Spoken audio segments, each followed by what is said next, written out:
অর্থনৈতিক অবস্থা ভালো নয়। আমি তাই এখনো রেমিটেন্স যোদ্ধাদেরকে বলবো না দেশে অর্থ পাঠানো বন্ধ করে দিতে। দেশের স্বার্থে অর্থ চালু রাখুন, আর কিছুদিন অপেক্ষা করুন। যদি আসিফ নজরুলকে না সরানো হয় তাহলে আপনারা যা করণীয় তাই করবেন। এই বলে এখানেই শেষ করছি। ধন্যবাদ। আসসালামু আলাইকুম। এই সমালোচনার জবাবও কেউ দেওয়ার প্রয়োজন অনুভব করেনি। এখন আপনারা যারা আমাদেরকে পরামর্শ দিচ্ছেন যে আসিফ নজরুলকে প্রতিপক্ষ না বানিয়ে বরং তাকে সাপোর্ট করুন, আমার সাপোর্ট, আমাদের সাপোর্ট, আপনার সাপোর্ট কি আসিফ নজরুল্লাহ গ্রহণ করতেছে না তো? আমাদের পরামর্শ কি তার নিচ্ছে? আমাদের কি কেয়ার করছে তারা? আমাদেরকে গুনছে তারা নাকি শুনছে তারা? কিছুই তো শুনতেছে না। তো আপনি সাপোর্ট করবেন, আপনার সাপোর্ট যদি তারা না নেয় তা আপনার এই মন্তব্যের কোনো মূল্য আছে কি? মূল্য নাই তো। এই ইলিয়াস, এই পিনাকি যা যা বলে আসছে হচ্ছে কিনা তা হচ্ছে তো। আজকে 4 মাস গত হয়ে গেছে, 4 মাস গত হয়ে গেছে। একটা অনুষ্ঠানে তার স্ত্রীর অবদান নিয়ে তিনি কান্না করে দিয়েছেন আসিফ নজরুল সাহেব।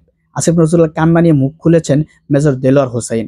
মেজর দেলোয়ার বলার চেষ্টা করেছেন যে 16 বছরে আমরা একজনের কান্না দেখতে দেখতে আমরা অভ্যস্ত এবং আমরা খুব ক্লান্ত, প্লিজ আপনি কান্না করবেন না। তো আসিফ নজরুল কেন কান্না করলেন, দর্শক এই বিষয়ে আলোচনা শুনবো। পাশাপাশি আসিফ নজরুল এবং সাংবাদিক ইলিয়াসের এই অবস্থা নিয়ে গুরুত্বপূর্ণ কিছু বিশ্লেষণ করেছেন ইউটিউবার নায়েব আলী ভাই। তার আলোচনা খুবই গুরুত্বপূর্ণ। বাংলাদেশের জনগণ স্বৈরাচারী শেখ হাসিনার নাটকীয় কান্না দেখে দেখে ক্লান্ত এবং বিরক্ত। এখন মোস্তফা সরোয়ার ফারুকীর প্রযোজনায় আসিফ নজরুলের কান্নার নাটক শুরু হয়েছে। আসিফ নজরুল ওনার স্ত্রীর কথা বলতে গিয়ে কান্নায় ভেঙে পড়ছে, যদিও আমরা বুঝতে পারছি না কোন স্ত্রীকে নিয়ে। জনগণের জানা মতে ওনার তো অনেকগুলা স্ত্রী, আর অজানা কে জানে কতগুলা। তবে স্ত্রী নিয়ে কান্নাকাটি করার জন্য আপনাকে এই পদে বসানো হয়নি। সাংবাদিক ইলিয়াস অত্যন্ত সুনির্দিষ্ট অভিযোগ তুলেছে আসিফ নজরুলের বিরুদ্ধে। তার কোনো স্পষ্ট জবাব না দিয়ে আসিফ নজরুল মায়া কান্নাকাটি করে বিষয়গুলো এড়িয়ে যাচ্ছে। সাংবাদিক ইলিয়াস আসিফ নজরুলের ব্যাপারে যেই সব সুনির্দিষ্ট অভিযোগ এনেছে তা এখন সমগ্র বাংলাদেশিদের মনের কথা। প্রফেসর ইউনূসের এতগুলো সহকারী, ওনাদের কেউ কি, এবং এতগুলো অ্যাডভাইজার, ওনাদের কেউ কি ডক্টর ইউনূসকে গিয়ে একবার বলেছেন এর পুরা এই 40-45 মিনিটের যে ভিডিওটা তার সামারিটা কি ডক্টর ইউনূসকে বলেছেন? এবং ডক্টর ইউনূস কি একবার প্রয়োজন মনে করছেন যে আসিফ নজরুলকে ডেকে জিজ্ঞেস করা? স্বৈরাচারী হাসিনাকে বিদায় করে এখন যদি এই সরকারও মনে করে তাদেরকে জবাব দিতে হবে না এবং তাদের ইচ্ছামতো আসিফ নজরুলরা সিংহাসনে বসে থাকবে আর মায়া কান্না করে নাটক করে যাবে, তা জনগণ মানবে না। মেজর সিনহার হত্যাকারী প্রদীপের এখনো ফাঁসি কার্যকর হয়নি। হাসিনার আমলেও তো প্রদীপের স্ত্রীকে জামিন দেওয়া হয়নি। আসিফ নজরুলের এত মায়া উঠলেও কেন প্রদীপের স্ত্রীকে জামিন দেওয়ার?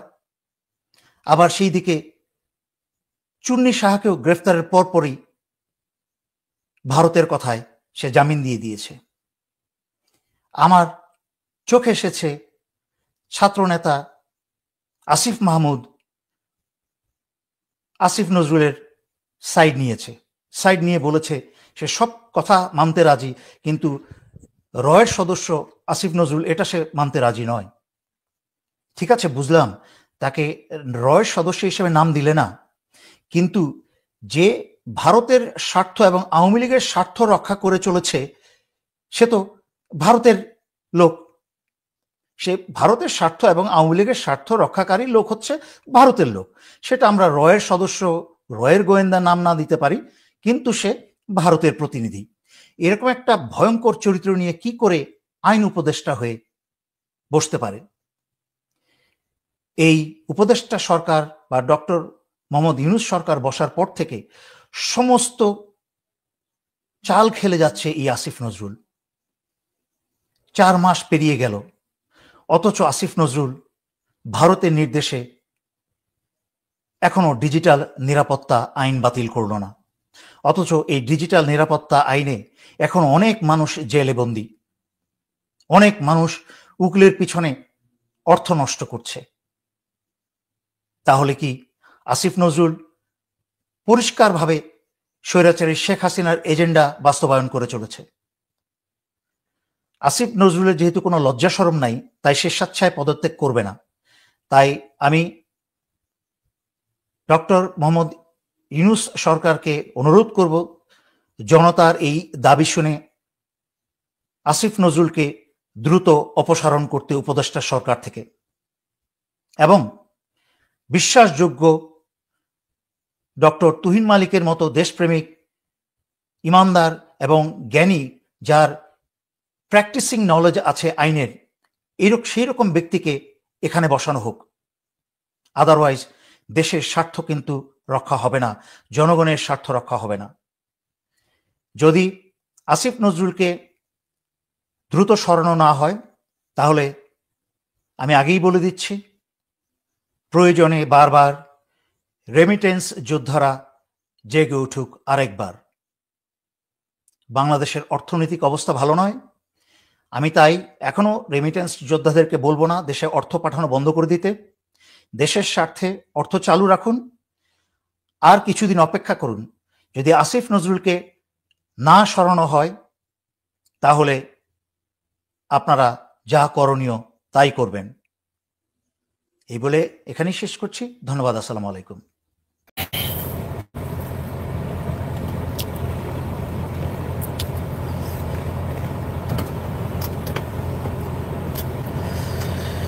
আসসালামু আলাইকুম ওয়া রাহমাতুল্লাহি ওয়া বারাকাতুহু।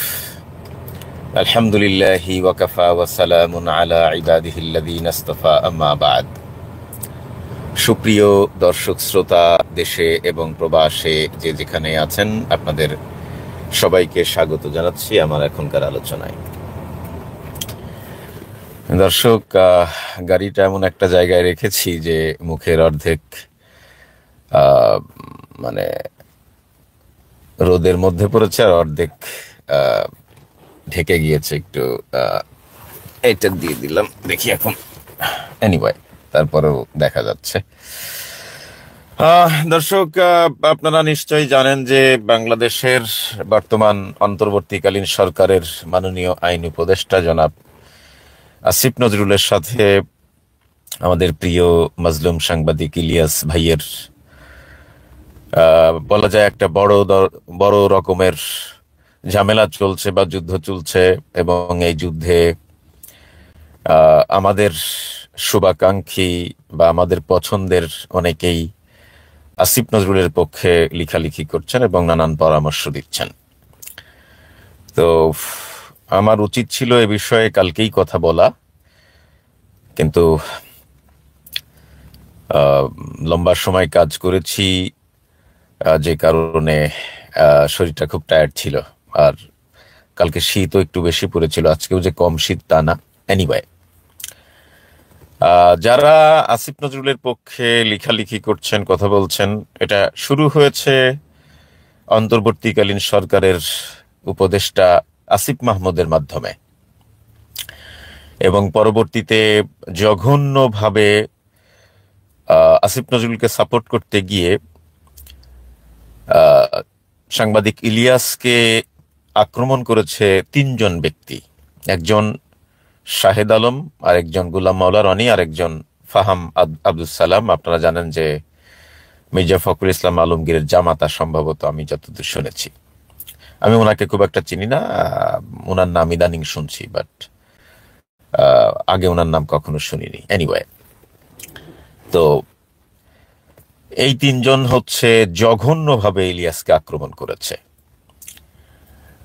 আর বাকি যারা, স্পেশালি আমাদের প্রিয় আল্লামা, প্রিয় মুফাসসির আল্লামা দেলওয়ার হুসাইন সাঈদী সাহেবের ছেলে শামীম সাঈদী, শামীম ভাইয়ের সাথে আমার খুব ভালো সম্পর্ক।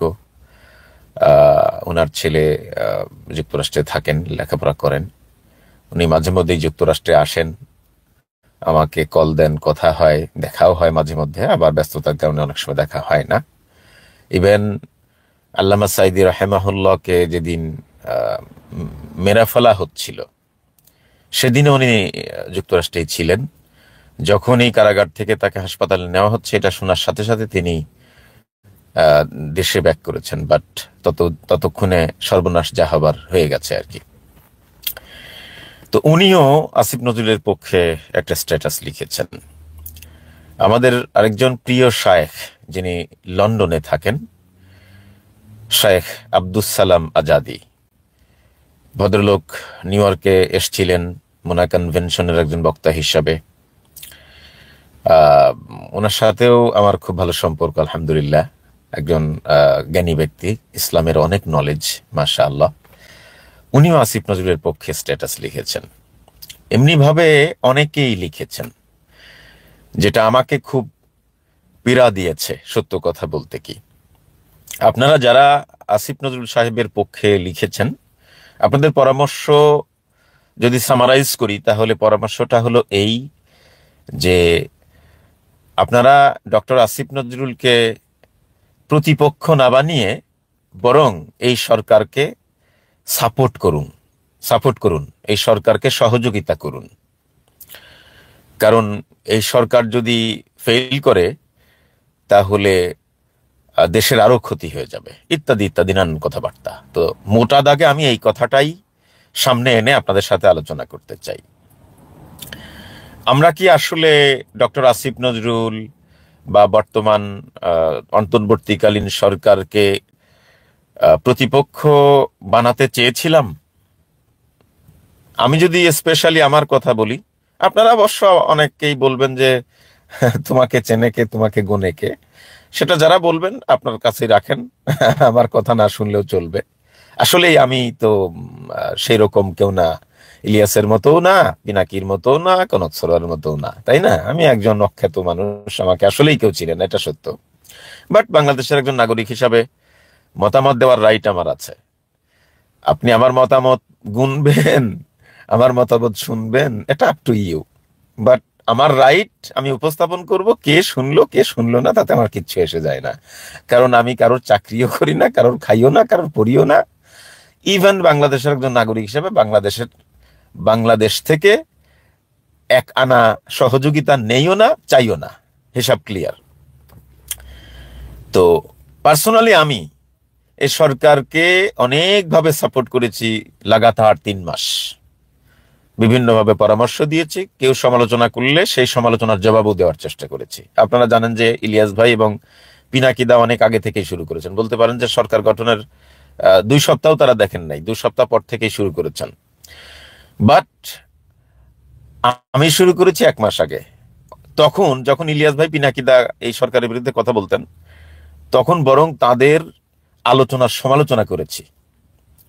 মাসুম ভাইও সমালোচনা করেছেন, বাট মাসুম ভাইয়ের সমালোচনার ধরন ছিল আলাদা, আমার সমালোচনার ধরন ছিল আলাদা। এনিওয়ে, বাট তখন সরকারকে সাপোর্ট করেছে, অনেক ভুল ত্রুটি সরকার করেছে, সাপোর্ট করেছি। এটা ঠিক যে অন্তর্বর্তীকালীন সরকারের বেশ কিছু উপদেষ্টাদের যোগ্যতা, তাদের অতীত কর্মকাণ্ড নিয়ে আমরা প্রশ্ন তুলেছি যে তারা উপদেষ্টা হওয়ার যোগ্য কিনা, বা তাদের অতীত কর্মকাণ্ডের কারণে তারা এই জুলাই আগস্টের বিপ্লব ধারণ করে কিনা, এই আদর্শ লালন করে কিনা, এ সমস্ত প্রশ্ন আমরা তুলেছি এবং তাদের পদত্যাগ দাবি করেছি। বাট ওভারঅল আমরা অন্তর্বর্তীকালীন সরকারকে সহযোগিতা করার জন্যেই, সাপোর্ট দেওয়ার জন্যেই লাগাতার 3 মাস কথা বলেছিলাম। কিন্তু এখন এই সরকারের বিরুদ্ধে কথা বলছি কেন? আপনারা বলছেন যে আসিফ নজরুলকে প্রতিপক্ষ না বানিয়ে বরং তাকে সাপোর্ট করুন বা এই সরকারকে সাপোর্ট করুন। আমরা তো প্রতিপক্ষ বানাতে চাইনি, সাপোর্টই করতে চেয়েছিলাম। এখন আপনারা বলছেন তাদেরকে সাপোর্ট করুন। কথা হলো যে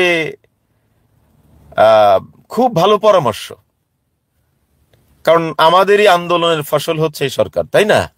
অবশ্যই এই সরকারকে আমাদের সাপোর্ট করা উচিত। কিন্তু এই সরকার কি কারোর কথা শুনছে? এই সরকার কি কারোর পরামর্শ নিচ্ছে?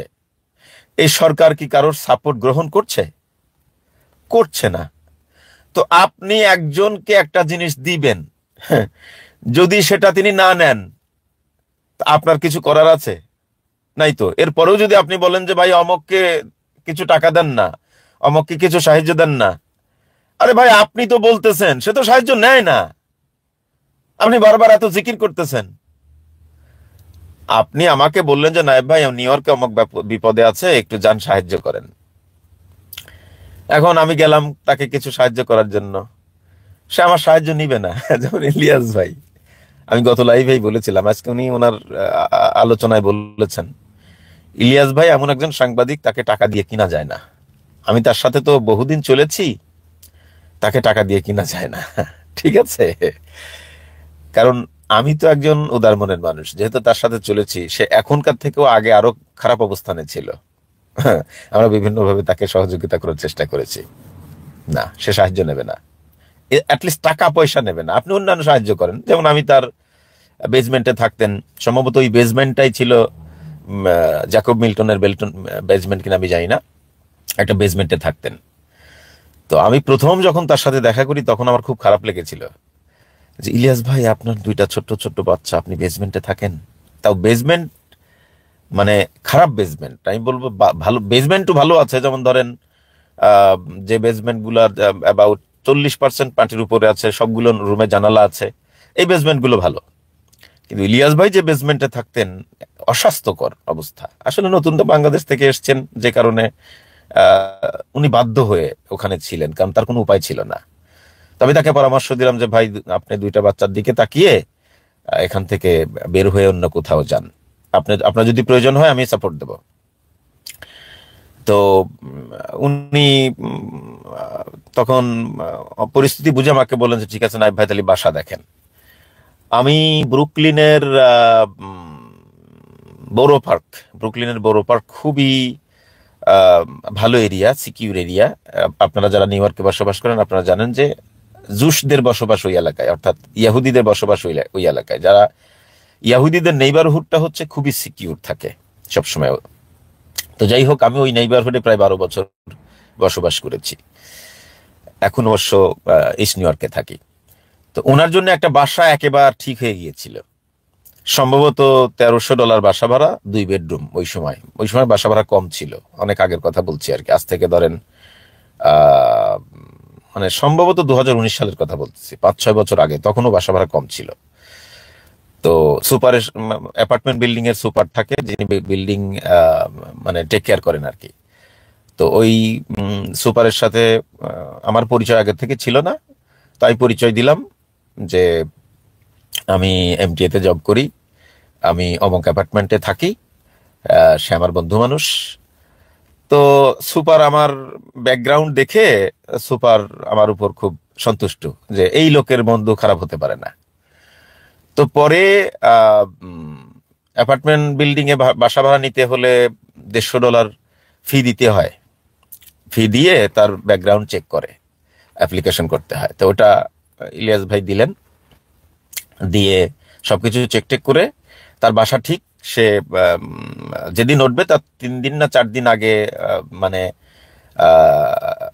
অ্যাডভান্স আর চলতি মাসের ভাড়া দিয়ে বাসায় উঠে পড়বেন। হঠাৎ করে ইলিয়াস ভাই বলে ফেললেন যে নাই ভাই আমি তো দুঃখিত, আমি তো কথা দিয়ে ফেলছিলাম, কিন্তু আমার তো জ্যাকসন হাইটসে একটা বাসা এত বেশি পছন্দ হয়েছে, আমি তো এখন যাইতে চাচ্ছি না। তো যাই হোক, আমি একটু খারাপ ফিল করলাম। তো সুপারকে বললাম, সুপার একটু রেগে গেল, কারণ এই দেশে এইগুলো সুপাররা সহ্য করে না। তো সে বললো যে আমি কিন্তু তার ক্রেডিট লাইনে আক্রমণ করব। তো বললাম দেখো, সে নতুন বাংলাদেশ থেকে আসছে, এখন যাই হবার হয়েছে, তুমি বাসা তো পড়ে থাকবে না, অ্যাপার্টমেন্ট বিল্ডিং, সবই ঠিক আছে, বাসা আমি অন্য কাউকে দিতে পারবো, লোকের অভাব নাই, কিন্তু তোমার চেহারার দিকে তাকিয়ে আমি এটা করলাম, কিন্তু তুমিও এরকম কাজ করলে। তা আমি তাকে সরি টরি বলে সবকিছু বলে আসলাম। তো যাই হোক, পরে ইলিয়াস ভাইয়ের যে বাসাটা পছন্দ হয়েছিল সেই বাসাটাও ইলিয়াস ভাইয়ের হয় না। তো পরে ইলিয়াস ভাই আমাকে বললেন, নাইব ভাই ওই বাসাটা তো হইলো না, তো এখন কি করা যায়? তো আমি বললাম যে আগের বাসাটা তো হাতছাড়া হয়ে গেছে। তো তখন উনি বললেন যে জ্যাকসন হাইটস আর একটা অ্যাপার্টমেন্টের ম্যানেজমেন্টের এক মহিলার সাথে কথা হয়েছে, চাইনিজ, তো ও তো আমার কাগজপত্র চায়। এখন আমার কাগজপত্র দিলে তো ভাই অ্যাপার্টমেন্ট বিল্ডিং এ ভাষা হবে না। ওই জায়গায় না কায়দা কৌশল করছিলেন, কিন্তু এখানে তো হবে না। তো কি করা যাবে? তো উনি বললেন যে আপনার কাগজপত্র দিয়ে, আপনার ক্রেডিট লাইন দিয়ে যদি আপনার নামে বাসাটা আমাকে নিয়ে দিতেন তাহলে তো হইতো। পারা যায় কিনা? আমার অসুবিধা নেই, ইনশাল্লাহ। আমি গেলাম, তখন আমার ক্রেডিট লাইন অত ভালো ছিল না। তো মহিলা দেখে টেকে বলল কি যে তোমার তো ক্রেডিট লাইন খুব সুবিধার না। তাই বললাম যা আছে আছে, এখন তোমার যদি মনে হয় যে আমাকে দেওয়ার মতো তারই দাও। তো যাই হোক, মহিলা কাগজপত্র রেখে দিল। পরে আর ওই বিল্ডিং এও বাসা হয় না।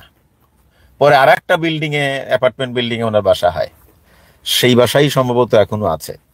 তো এই যে কথাগুলো আমি বললাম, এই কথাগুলো বলার উদ্দেশ্য এই না যে আমি বাহাদুরি দেখাচ্ছি যে ওনাকে সাহায্য সহযোগিতা করছি বলে আমি ফলাও করে প্রচার করছি, বিষয়টা এরকম না। আমি বলছি যে আপনি মানুষকে অন্যভাবে সহযোগিতা করলে মানুষ অন্য সহযোগিতা নেয়। এই যে টাকা পয়সা লেনদেন, এই সহযোগিতাটা ইলিয়াস ভাই নেয় না, যেটা অন্যান্য সাংবাদিকরা নিয়েছে। আমি সবার নাম বলবো না, আমি জানি একজনের নাম তো উনি বলেই দিয়েছেন, আর আমার বলার দরকার নাই। তো সব মিলিয়ে ইলিয়াস ভাইয়ের এই জাতীয় সহযোগিতা আমরা যতটুকু পারি করার চেষ্টা করেছি, এবং সেই সহযোগিতাগুলো উনি নেওয়ারও চেষ্টা করেছেন।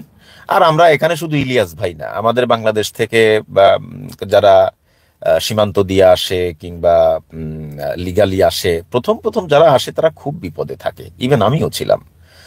তো তখন আমরা যারা সোসাইটিতে আছি, একটু ভালো পজিশনে আছি, আমরা ভালো পজিশন আর খারাপ পজিশন ফ্যাক্টর না, ফ্যাক্টর হচ্ছে যে আমরা যার যতটুকু সামর্থ্য আছে বাংলাদেশ থেকে যেই আসুক আমরা তাদেরকে সহযোগিতা করি, এই আর কি।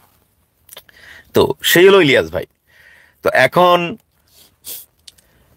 ইলিয়াস ভাই তো তার লাইভে বলেছে যে যেদিন আপনার আসিফ নজরুলের সাথে তার ফিকশনটা তৈরি হয়, তারপর আসিফ নজরুলের সাথে তার কথা হয়েছে, কিন্তু তারপরেও আসিফ নজরুল কেন ফারুকিয়ার এই যে কি বলে বশিরকে নিয়োগ দিল?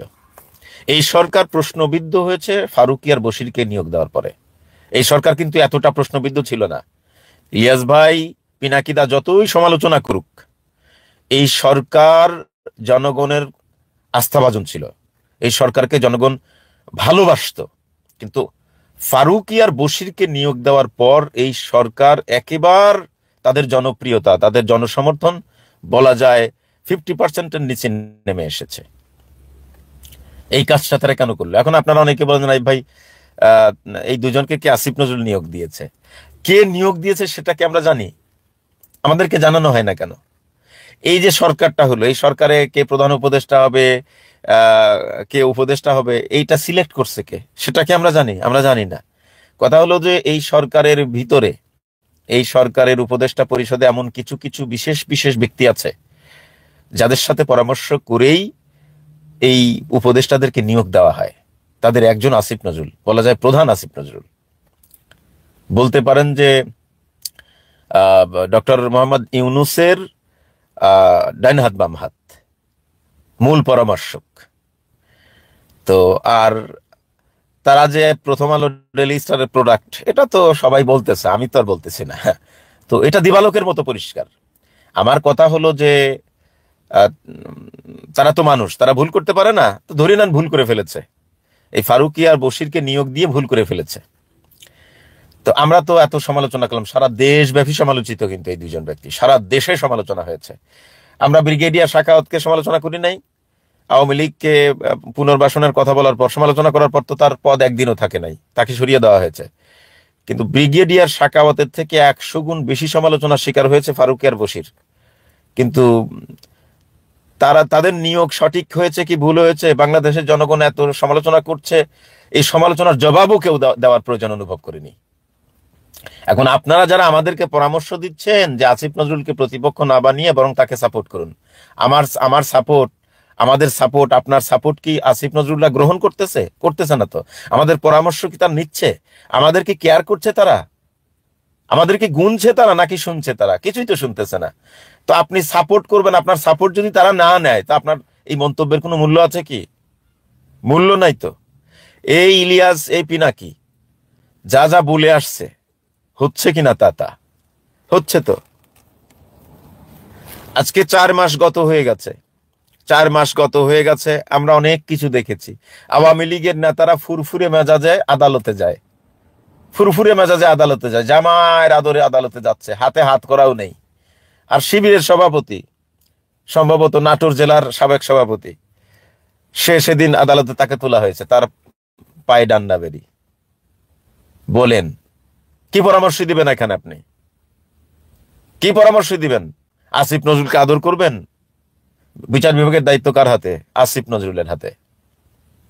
বলেন, বাংলাদেশের জঘন্যতম আসামি, যারা হাজার হাজার মানুষের খুনি, যারা শত শত মানুষের গুমকারী, যারা লক্ষ লক্ষ কোটি টাকার দুর্নীতিবাজ, লক্ষ লক্ষ কোটি টাকা দেশ থেকে পাচার করেছে, বাংলাদেশের জঘন্যতম ক্রিমিনাল হচ্ছে আওয়ামী লীগের নেতারা, আওয়ামী লীগের দোসর আমলারা।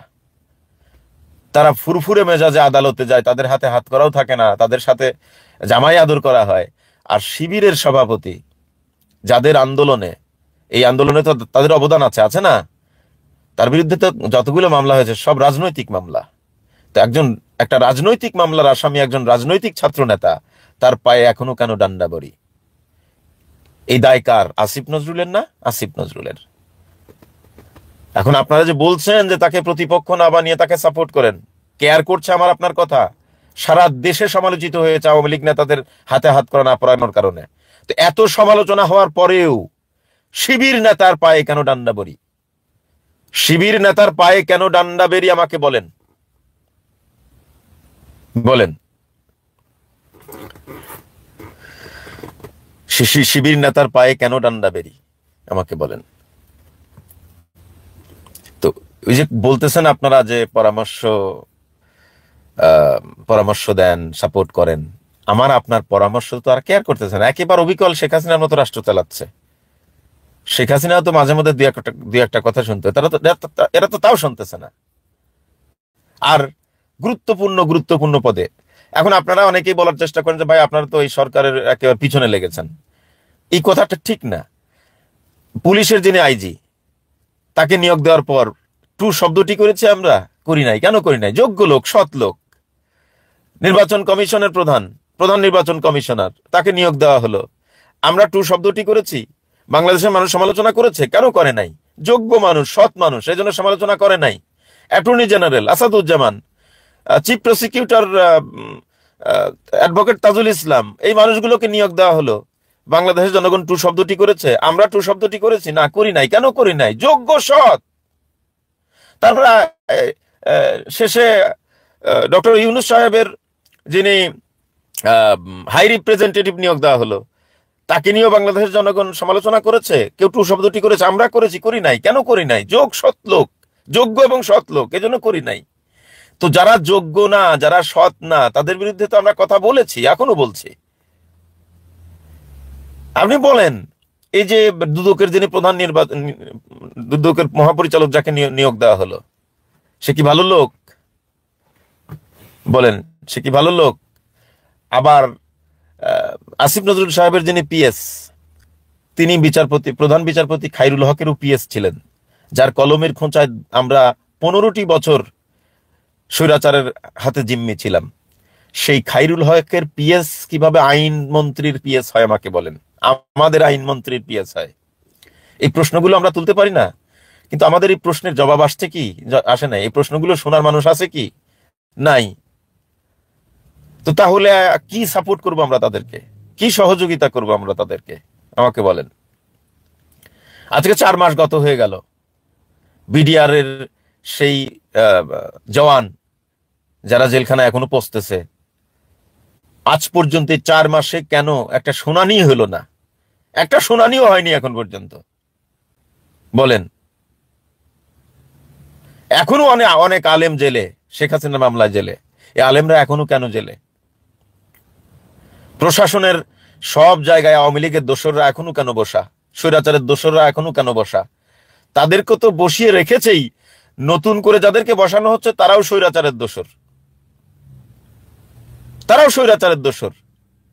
তো 4 মাস, আমরা 1 মাস দেখেছি, 2 মাস দেখেছি, 3 মাস দেখেছি, এখনো আমাদেরকে দেখতে বলছেন? এখনো আমরা দেখব?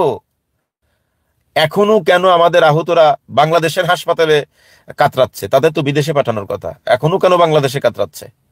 4 মাস গত হয়ে গেছে। বাংলাদেশের অর্থনীতি তো একেবার শ্রীলঙ্কার মতো হয় নাই। বাংলাদেশের অর্থনীতি ধ্বংস করে দিয়ে গেছে শেখ হাসিনা, এটা ঠিক, কিন্তু শ্রীলঙ্কার মতো তো ধ্বংস হয় নাই। ডক্টর মোহাম্মদ ইউনূসের মতো আন্তর্জাতিক মানের একজন ব্যক্তি আমাদের প্রধান উপদেষ্টা। আমাদের তো অর্থনৈতিকভাবে ভঙ্গুর পরিস্থিতিতে থাকলেও এটা সামাল দেওয়ার সক্ষমতা আছে। তারপরেও আমাদের বিপ্লবের সৈনিকরা এখনো, যার বিদেশে যাওয়ার কথা চিকিৎসার জন্য, যার বিদেশে পাঠানোর কথা, তাকে বিদেশে এখনো কেন পাঠানো হয়নি? একজনকেও পাঠানো হয়নি আমরা যতদূর জানি। 4টা মাসে আপনি এই দায়িত্বটা পালন করতে পারলেন না, আবার তারা আন্দোলন করে চিকিৎসার জন্য। এটা কথা হইল? বলেন, আপনারাই বলেন, ভিতরের কোনো খবর কি জানেন? ভিতরের খবর তো জানেন না আপনারা, উপর উপর যা দেখেন। সবসময় মনে রাখবেন একটা বিষয়, আমি আপনাদেরকে বলি, 1971 সালের শেখ মুজিব আর 1972-75-এর শেখ মুজিব এক না। জুলাই আগস্টের বিপ্লবের আগের আসিফ নজরুল আর বর্তমান উপদেষ্টা আসিফ নজরুল এক না। এটা আপনাদের বুঝতে হবে। ইভেন আজকের পিনাকি আর শাহবাগের পিনাকি এক না, এটাও বুঝতে হবে আপনাদেরকে। তো যাই হোক, কথা হলো যে আমরা যে স্বপ্ন নিয়ে আন্দোলনে গিয়েছিলাম,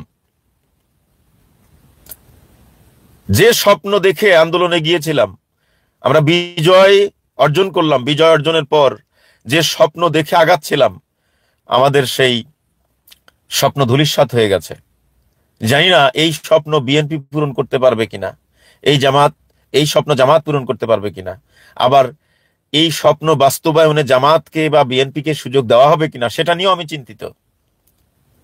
আগামীতে মানে নির্বাচনে বিএনপিকে বা জামাতকে জিতে আসতে দেওয়া হবে কিনা, সেটা নিয়েও আমি চিন্তিত। কেন?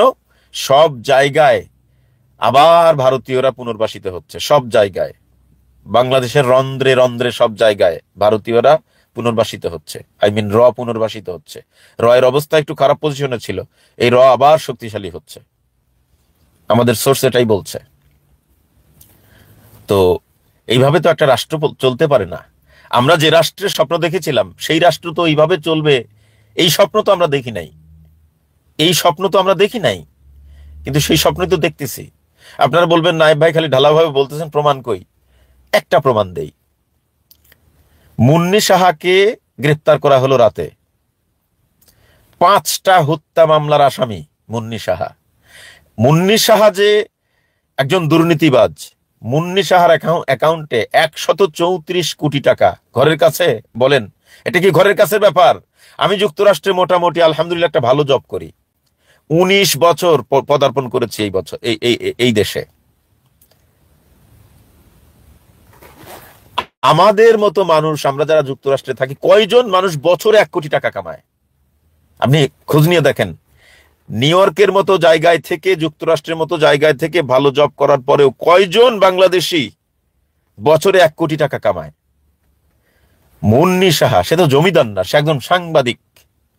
একজন সাংবাদিকের অ্যাকাউন্টে 134 কোটি টাকা, ঘরের কাছের ব্যাপার। সেই মহিলাকে, যার নামে মামলা আছে, তাকে জামিন দেওয়ার এখতিয়ার একমাত্র বিচারপতির, আর কারণ না। আমাকে বলেন, শুনানি ছাড়া কার ইশারায় তাকে ছেড়ে দেওয়া হলো রাতেই? কার ইশারায় ছেড়ে দেওয়া হলো? এখন আমাকে বলেন, আমি বললাম না যে র পুনর্বাসিত হচ্ছে, র শক্তিশালী হচ্ছে, এর ইশারায় তাকে ছেড়ে দেওয়া হয়েছে। কোনো আইন মানা হয়েছে এখানে? কোনো আইন মানা হয় নাই। মুন্নি সাহা অনেক শক্তিশালী, এর একজন এজেন্ট, এটা প্রমাণিত হয়েছে। আবার আজকে দেখেন, ইলিয়াসের সাথে আসিফ নজরুলের যে ফিকশন, এই ফিকশন নিয়ে আমি যতদূর শুনেছি, আসিফ নজরুল প্রথমে আসিফ তার যে ছাত্র উপদেষ্টা আসিফ মাহমুদকে দিয়ে একটা স্ট্যাটাস লিখিয়েছে, সেটাকে আবার সাংবাদিকদেরকে বলে সংবাদ আকারে প্রচার করা হয়েছে। আবার এদিকে যারা তার পক্ষে লিখছে, গোলাম মোল্লা রনিকেও হয়তো তিনিই বলেছেন, ওই শাহেদ আলমকেও হয়তো তিনিই বলেছেন, আর বাকিরা আমি জানি না। তারপরে ফারুকির পক্ষে আসিফের বক্তব্য, এ সব কিছু প্রমাণ করে যে আমাদের উপদেষ্টা পরিষদে আমাদের যে 3 জন ছাত্র আছে তাদেরকেও আসিফ নজরুল খুব খুব সুচারুভাবে নিয়ন্ত্রণ করছে। কারণ ছাত্র মানুষ তো, ওদের বয়সই কত হয়েছে, ওরা রাজনীতি বা কতটুকু বোঝে। খুব সূক্ষ্মভাবে এই ছাত্রদেরকেও ম্যানিপুলেট করছে আসিফ নজরুল। কারণ এই শামীম সাইদি ভাইকেও আসিফ নজরুল কল করে বলেছে যে ভাই আমার পক্ষে একটা পোস্ট দেন। তো এইরকম রাষ্ট্র তো আমরা চাইনি ভাই। আপনি বলেন যে আসিফ, যে নাহিদ আমাদের এই আন্দোলনের নেতৃত্ব দিল, সেই আসিফ যদি ফারুকির পক্ষে সাফাই গায়, এটা মেনে নেওয়া যায়? বলেন, হৃদয় ফেটে যাচ্ছে আমার যে আসিফ নেতৃত্ব দিল আমাদের আন্দোলনের, সেই আসিফ স্বৈরাচারের দালাল, স্বৈরাচারের দোসর, ফারুকির পক্ষে সাফাই গায়। এটা মেনে নেওয়া যায়? হৃদয় ভেঙে যাচ্ছে আমার, মেনে নেওয়া যায় না। এতেই প্রমাণিত হয় যে আসিফ নজরুল খুব সূক্ষ্মভাবে আমাদের এই 3 ছাত্র প্রতিনিধিকে নিয়ন্ত্রণ করতেছে। অনেকেই কমেন্ট করেছেন যে আমাদের বিপ্লব বিক্রি হয়ে গেছে, হাইজ্যাক হয়ে গেছে। আমি আপনার সাথে একমত।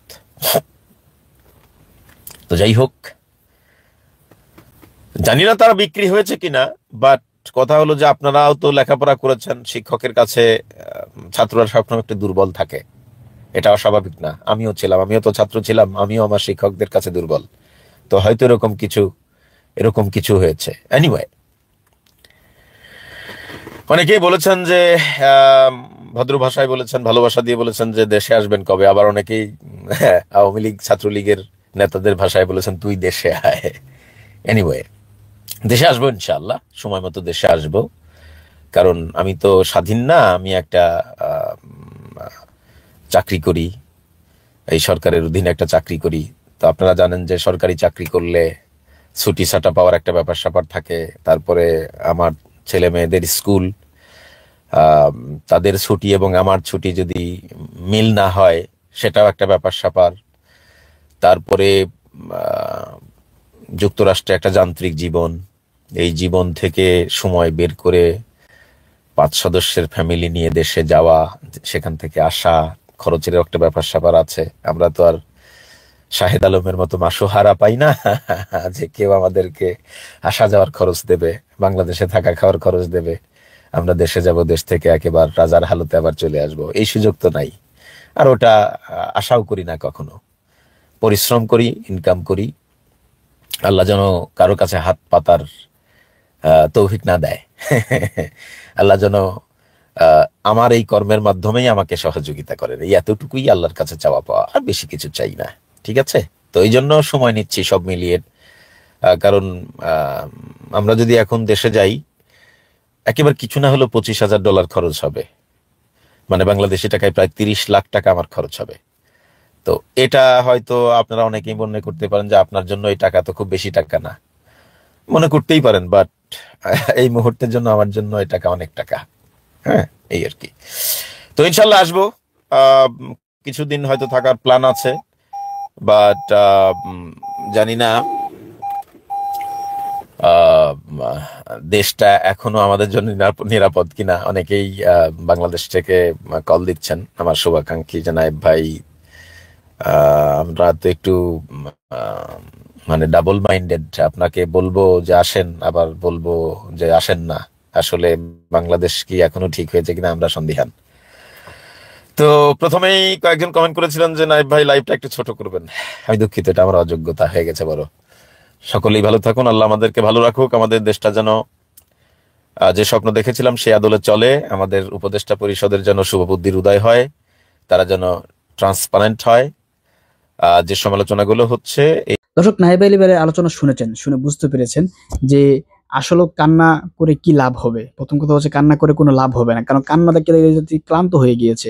আর পাশাপাশি আপনারা আলোচনা শুনেছেন যে ইউটিউবার নাইব আলী ভাই আলোচনা করেছেন। তিনি অত্যন্ত সুন্দরভাবে কথা বলেন এবং যুক্তিসঙ্গত কথা বলেন আমি মনে করব। কারণ স্রোতের সাথে তাল মিলিয়ে কথা বলেন না। তিনি প্রথম অবস্থায় সরকারকে সাপোর্ট করেছিলেন। কিন্তু যখন দেখলেন এই সরকার বিভিন্ন রকমভাবে তার ব্যর্থতা এবং তার যেই আওয়ামী লীগকে পুনর্বাসন করার চেষ্টা, এই কারণে কিন্তু তিনিও এই সরকারের সমালোচনা শুরু করেছেন। দেখবেন দর্শক, ইউটিউবার নাইব আলী অত্যন্ত গুরুত্বপূর্ণ বিশ্লেষণ করেছেন এবং মেজর দেলোয়ারের কথাগুলো শুনেছেন। কথাগুলো শুনে কেমন লেগেছে মন্তব্য করবেন।